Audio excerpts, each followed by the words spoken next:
Hey everyone! Welcome back to the Mine Overseas. If you're planning to study or work in the United States, there's a major update you need to know. The H1B visa cap for FY 2026 has officially been reached. That means no more H1B petitions are being accepted under the current cap. But that's just the beginning. The US government is now moving toward a salary-based selection system. Yes, no more lottery. In this video, I'll break down what the H1B 2026 cap closure means, how the proposed salary-based H1B rule will work, who will benefit and who could lose out, and what your plan B should be if you're an international student or worker.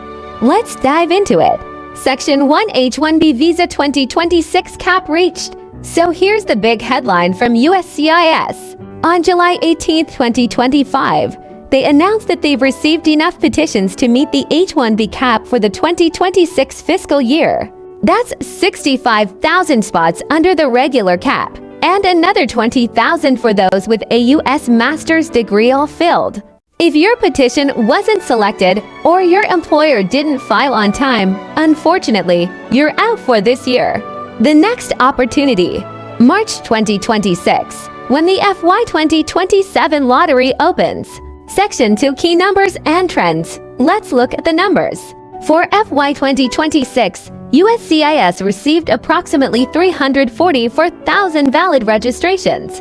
Out of those, around 118,000 were selected. That's about a 34% chance of selection.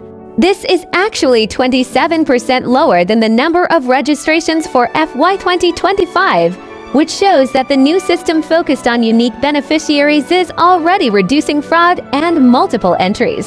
So while the odds are slightly better this year, the competition is still incredibly high. Section 3. Who's still eligible after the cap is reached? Now, even though the cap has been reached, some petitions are still being accepted. If you work for a cap-exempt employer like a university, nonprofit, or research institution, you can still apply for an H1B anytime during the year. But for most private companies, you'll have to wait until next year's cycle. And with a new selection system potentially rolling out soon, your chances might depend more on your salary than your luck.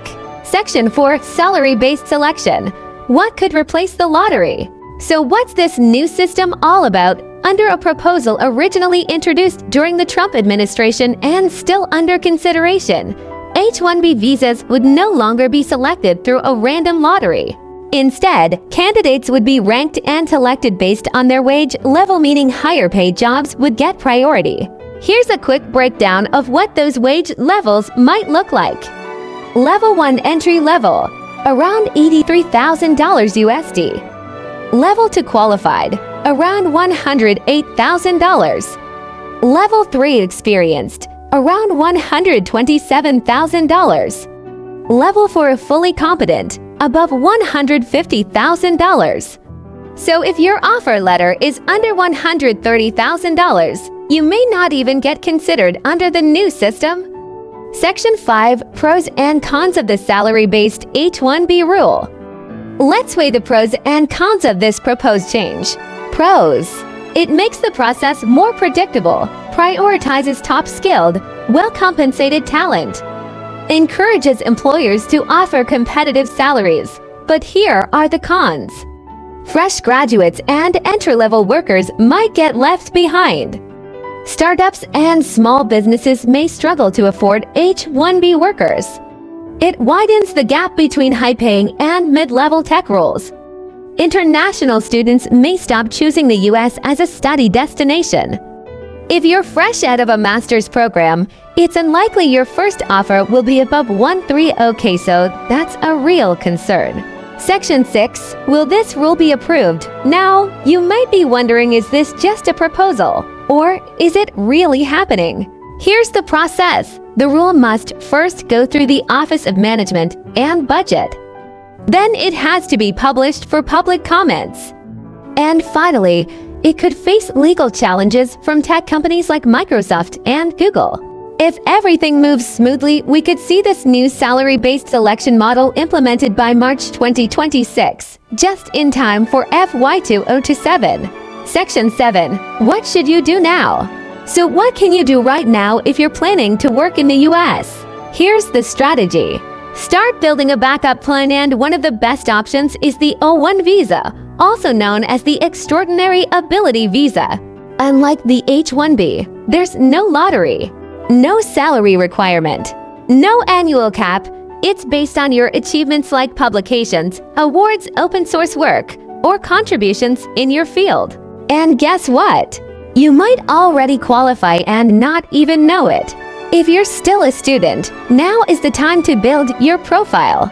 If you're working, start documenting your work, showcasing impact, and gathering evidence. To wrap it all up, the H1B visa cap for 2026 is now closed. A salary-based selection system could soon replace the lottery. If your salary is below $130,000, your chances may decrease. The O1 visa could be your strongest alternative. If you want help reviewing your profile, resume, or achievements to see if you qualify for the O1 visa, you can reach out using the link in the description. Like this video if it helped you. Share it with someone applying for the H1B. And don't forget to subscribe Money Overseas for more updates on study abroad, work visas, and immigration policies. Thanks for watching, and I'll see you in the next one.